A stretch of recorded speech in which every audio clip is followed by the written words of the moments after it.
When a child is born, 1/3 of their child's brain is already developed. There is not enough money to raise the child. The school system and parenting is broken. It's called virtual autism because of exposure to screens. Kindergarten, first standard, second standard, these are the most crucial years of a child's life. The entire environment is very important for growth of a child.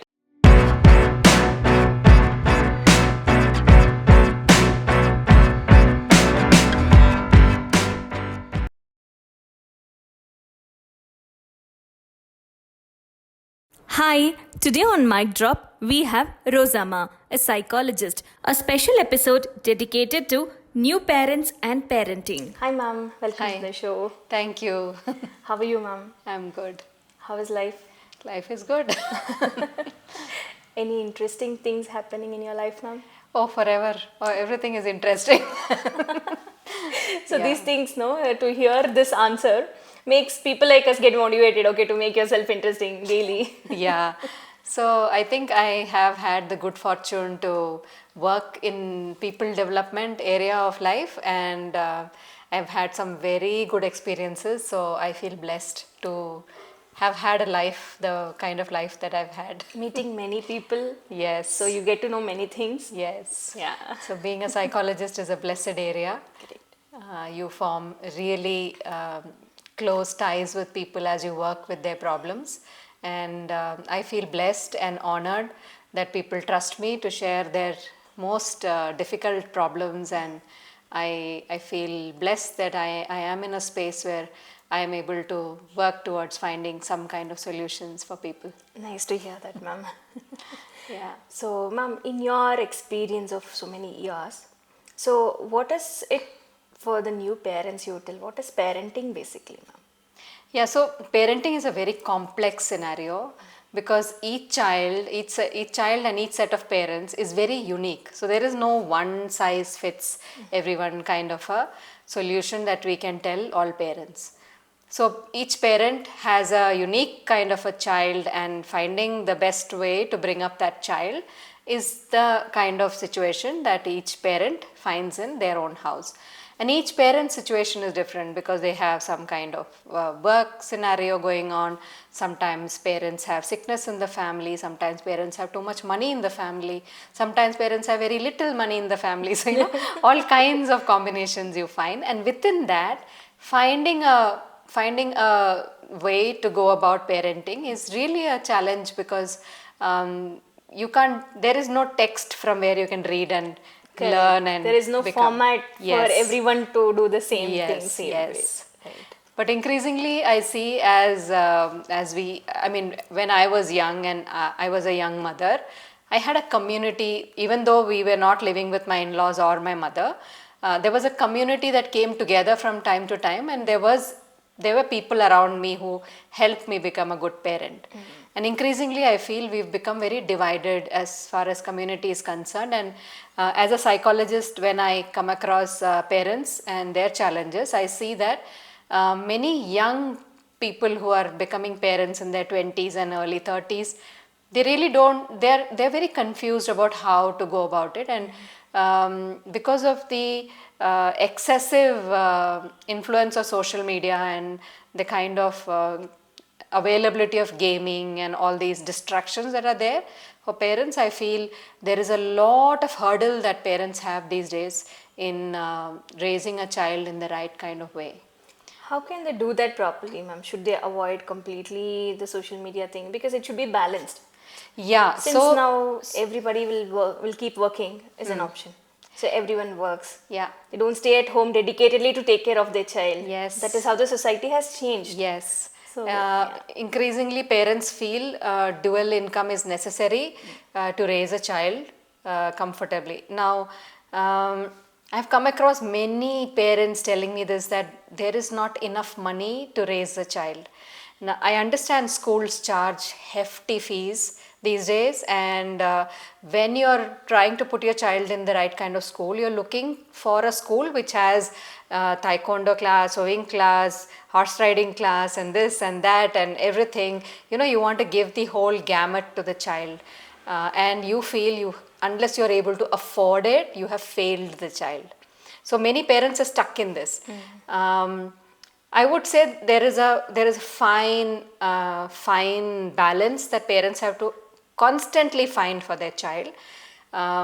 You can kill yourself trying to make maximum money and not be available for the child as the child is growing up, and try and constantly keep saying that unless I am able to give my child the right kind of school and the right kind of environment to grow, and so I am not available for my child at home, can be a very misleading way of going about it. And parents kind of get caught in this rut, seeing other parents do it. Comparisons. So, yes, so they feel even I should do it. So it's constantly necessary for parents to be grounded. How much is necessary for a child's growth and how much is bad for a child's growth? Because I personally, when I started working, when my second child was 2.5 years old, and I always wanted to strike a balance between working and looking after children, because I realized they grow up only once. Correct. And once they have grown up, there's very little you can do for the things that you didn't do when they were kids. So of course I would say I had to make choices which would help me work, get some experience, but also be a good parent, and I had to strike that balance. I see many young parents are not able to find that balance. I wouldn't blame them. It would be a change scenario. It would be changed expectations from what a certain individual is supposed to do. It is changed expectation from every individual from themselves as to what is it that I am supposed to be in this lifetime. So all of this combined together but I also see some parents reaching out to me when they are distressed, when they are full of stress, because their bodies are telling them that they are supposed to be a certain kind of parent, but they are not doing it. So yeah, it leads to a lot of stress. But when they are planning for a kid or anything, ma'am, so in that initial stage, it is supposed for a mother to take care of the nutrition or the habits, or everything matters. Yeah. So it is said that any development that happens starts from the womb of the mother. Yes. Right? Yes. So how does this role of mothers being more cautious when they know that they are pregnant? Yeah. How does this impact the child's life future once they are born out? Yeah. So many a times I feel parents get into parenthood without really planning a lot. They feel it is time to have a child, it is time to buy a house, it's time to buy a car, and so they do it. Parenthood is a very challenging situation if you're not ready for it mentally. So when mothers feel that they can work and they can go through everything till the 9th month, and when it is time for delivery they have to give up their job for 3 months, because most offices give them maternity leave, and then resume work because they have a nanny at home or a mother-in-law at home or someone. It's a very stressful scenario. When a child is born, 1/3 of the child's brain is already developed. Now, we may think that it's not a very important phase of a child development when the child is in the womb, but it is, because the child can experience all the emotions that the mother is going through, and all the food that the mother is eating actually goes on to impact the child's development. So a lot of neural development happens when the child is in the womb itself. 1/3 of the brain is already developed. And after that, within the first 3 years, from the birth till the 3rd year, 80% of the child's brain is already developed. Okay, 80%. Yeah, so it is the rest of the 30% that develops after 3 years, after the child starts going to school. So before the child goes to school, 80% of the child's brain development has already happened. The neural network, the foundation necessary for developing the rest of the neural network is already laid. So it's a very crucial time. So if mothers think that it's not important to look after the baby till the baby is born, it's a misnomer. I would say many of them are doing it because they don't know better. And if the mother feels that it's enough that I spend the first 3 months with the baby, or 4 months or 1 year, and then someone else, the nanny or someone, can take care, then that's again not enough, because you have to really find time to take care of the child. Otherwise, it is best you don't plan to have a child at that particular time in life. Correct. So that would be a better way to go about it. What is the role of joint families, ma'am? Since now everything is nuclear, it's just a couple in a home, or just couple and a child. So how is this impacting the child growth? Yeah, so there are some positives to it and some negatives. So like I said, every parent and child is unique. Every extended family and the parent and the child is unique, right? So there are some in-laws or some parents who stay with the children and really accentuate what the mother and father are not able to do. In terms of providing care, in terms of providing nutrition, in terms of providing safety for the child.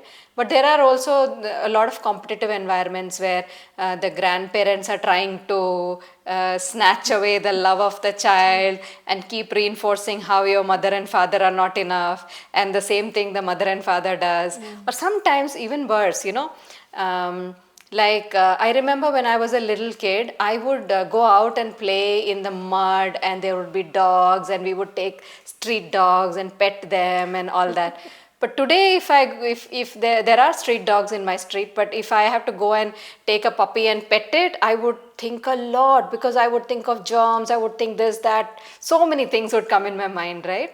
And so the new age parents are very, very scared of germs and scared of dirt and all that, right? But a child has to grow up organically in the environment that the child is growing. Too much excessive keeping the child clean is not really healthy for the child's immune system. But there has to be a good balance. The child has to be bathed and kept clean from time to time, but excessive worrying about cleanliness is also not a good thing.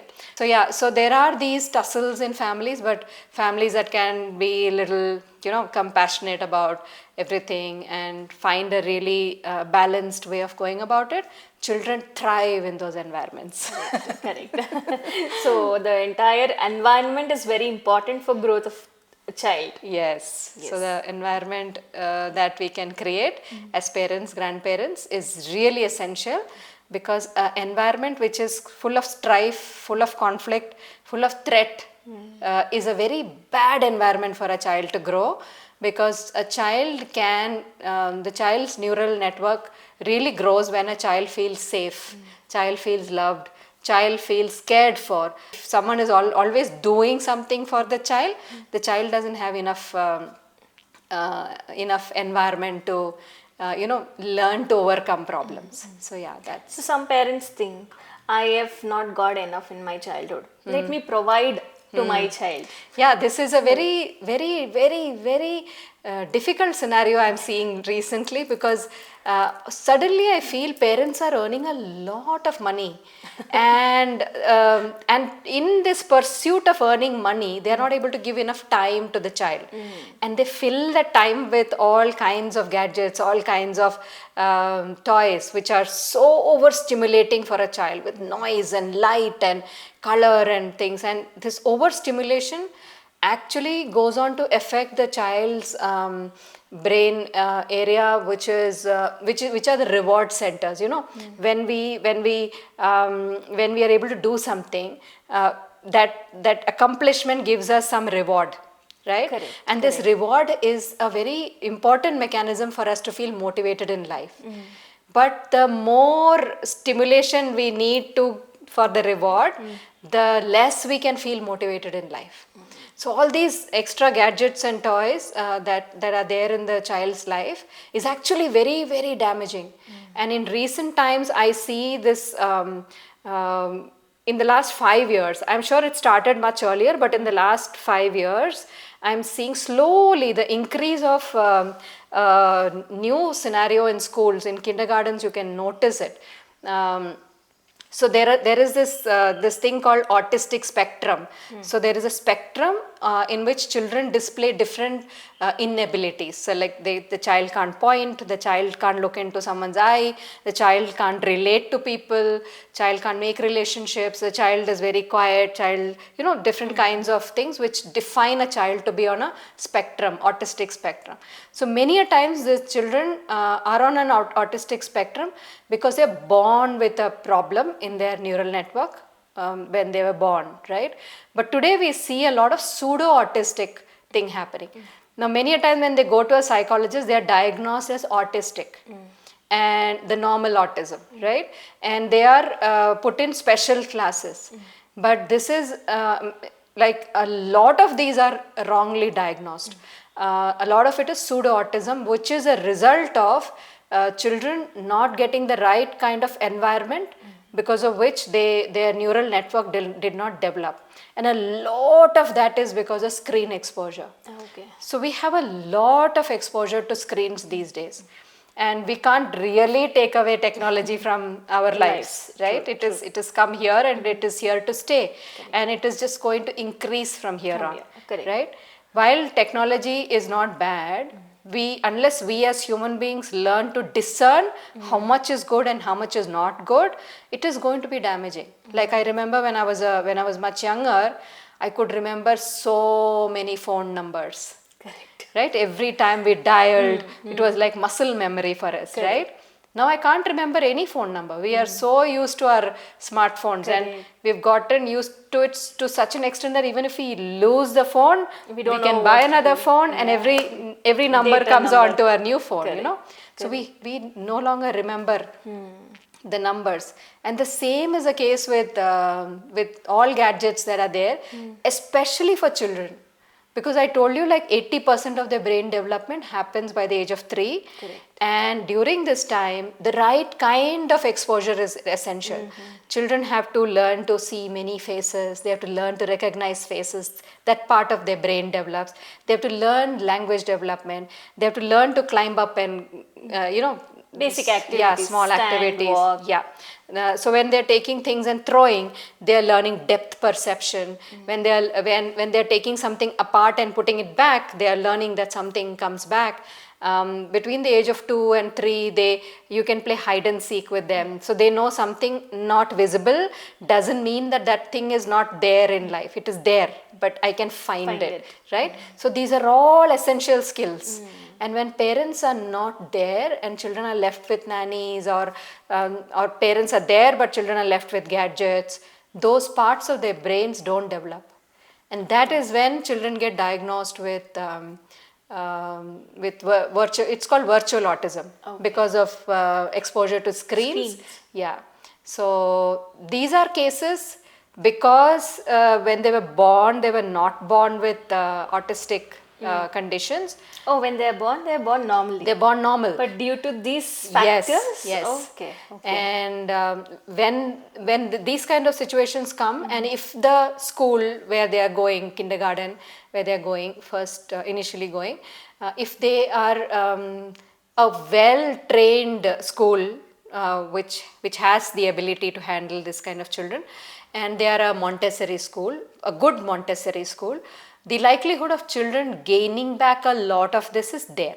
Okay. But all of it cannot be gained back because some things lost is lost.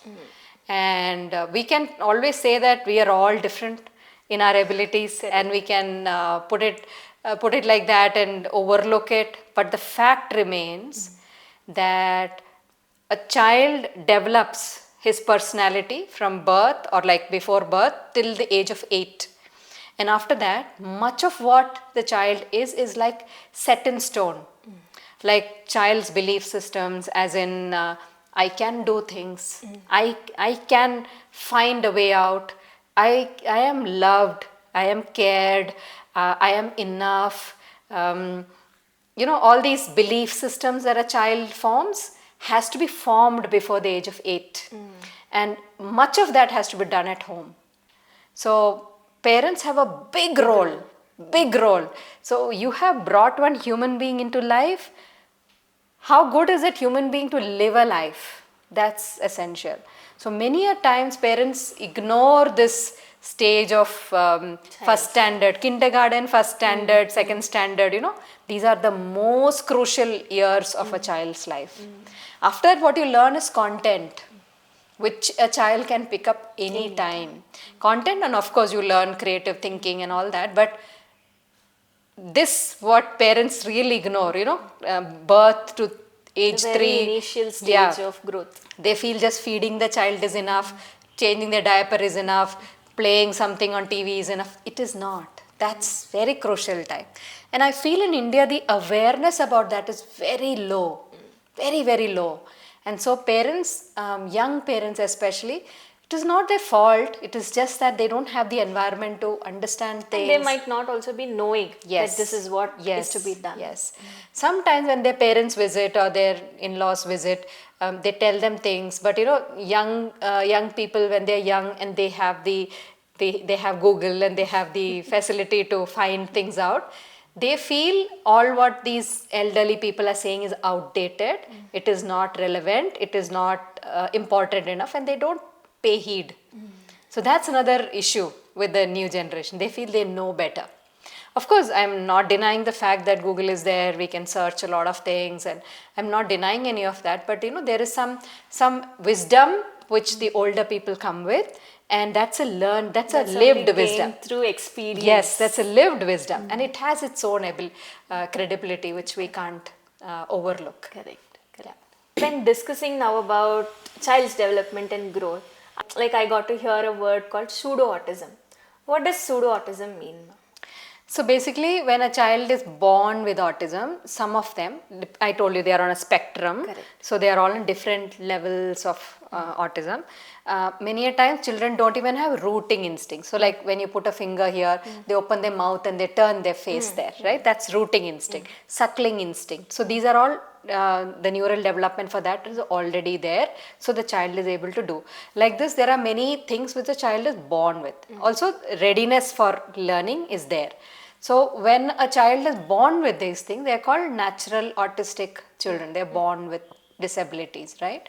But sometimes like they're born normal, first 2-3 months the mother is there taking care, breastfeeding, all that is happening. After that the mother has to go for work. So the mother has put the child on some formula. Now a lot of issues also happen to a child's brain because the child's body is not given enough nutrition, the right kind of nutrition, I would say, right? So when you put a child on a lot of ready-made formulas or ready-made food like Cerelac and whatever, right? I'm not demonizing these food. I'm not the right expert to say how good or bad they are. But in olden times, we used to give a lot of whole food, like good food, without a lot of contamination with in terms of additives, right, or sugar. So there was a good chance that a child's neural development would happen well because the body itself got its right kind of nutrition. Also, the environment in which the child was there was someone always smiling at the child, carrying the child, taking care of the child, cleaning the child and changing the diaper and whatever, right? Now, much of the time the child is left in the cradle and the child there's no one touching the child and playing with, laughing at, smiling at the child. And so all these things really go on to impact. And when the necessary neural development doesn't happen, this is called pseudo-autism, which is they display similar kind of intolerance to a lot of things like light and sound, and they can't tolerate a lot of things because the neural development did not happen in the right kind of way. So that's called pseudo-autism. It is almost similar to autism. You go to a neurologist, the child will be diagnosed as autistic. Okay. Unless the parent or someone who has the ability to see more than that and puts the child through an environment where the child can... This can be corrected. Yeah, otherwise... How can parents recognize that it is pseudo-autism? Parents cannot recognize it because the way in which it is diagnosed is the same. Okay. You are looking at the symptoms which helps a parent know that this is autism. Basically, it displays the the symptoms of an autistic child, like there is no speech development happening, there is no various things, right? The child is not able to relate, look into someone's eye and all those things. So those will be the same, right? But when a real person starts working with the child, putting the child through activities and giving him the right kind of inputs and, making the child grow, when you see these things coming down, that's when you know it's a pseudo-autistic. Okay.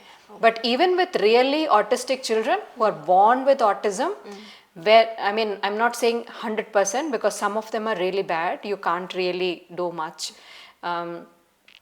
Even those children can be developed with the right kind of speech therapy, right kind of occupational therapy. They also can be developed to a certain extent.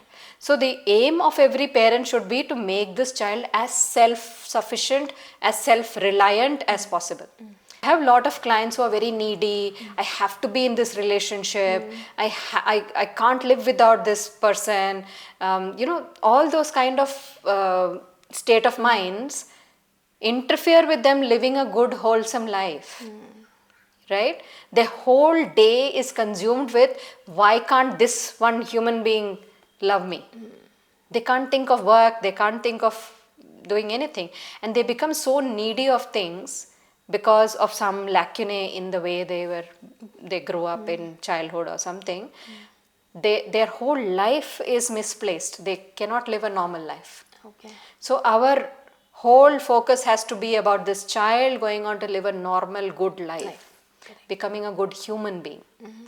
And many a times I have seen when children come with these kind of issues, there are a lot of times I see dysfunctional families where parents are not adjusted.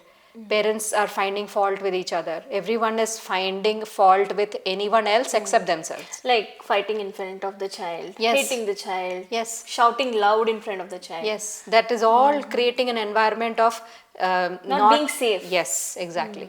To the young parents, I would say taking enough time to spend with child is important.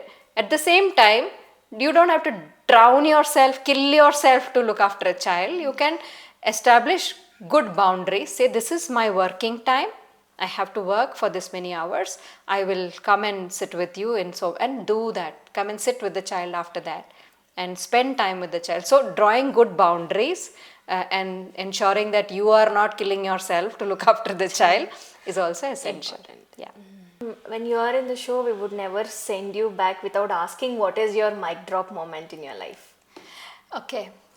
So I would say my life has been a gradient. I started my career as a teacher. I was not really excited about it, but once I became a teacher, within the first week, I fell in love with the career. And I loved my career as long as I was in the school system. But I soon realized there are a lot of things not working. And I was in search of this knowledge of what can make this work, And I was also parallelly interested in psychology. So I developed I did the right kind of courses and qualification to become a psychologist. And at some point, I became completely disillusioned with schools. I left that career. And I started my career as a psychologist. I worked with a lot of people, individuals who are they're lost in the time and they're not able to find a way out and all that. And I realized much of it is because the school system and parenting is broken, right? And while I was in this journey, I was constantly looking for what is it that can change this? What is it that can change? And I was on my own journey of what is it that can change for me as well. And I realized I was a highly non-religious, non-spiritual person. Okay. I never liked to entertain the concept of God and prayer and things like that. Of course, I had a silent prayer in my mind, but other than that, I was not a praying kind of a person. But at some point, I was led into spirituality. So I did 2 rounds of Vipassana, and it just blew my mind. And it just opened my eyes to what is there in this world for us to explore. It is all inside us. It's not out there, it's inside us. And there it started. And then I realized, I reached a stage where I felt I was not growing, and I was looking for some other experience or spiritual practice or something. And then I found this beyond brilliant practice called Falun Dafa. That was the mic drop moment of my time. I was like mind blown as to what is possible, you know. Everything that we are looking for is not there in some science or some research or something. It is inside us. But to tap into this, we need to develop an innate ability. And we need a way to find that. And that I found with Falun Dafa. That was my mic drop moment. From there on, I have found so much peace, so much clarity, so much wisdom. You know, wisdom is our own innate ability to know what is right, to know what is not right. And in the moment, every single moment of our life, we're making decisions. And when we know we have made a good decision, we are peaceful about it.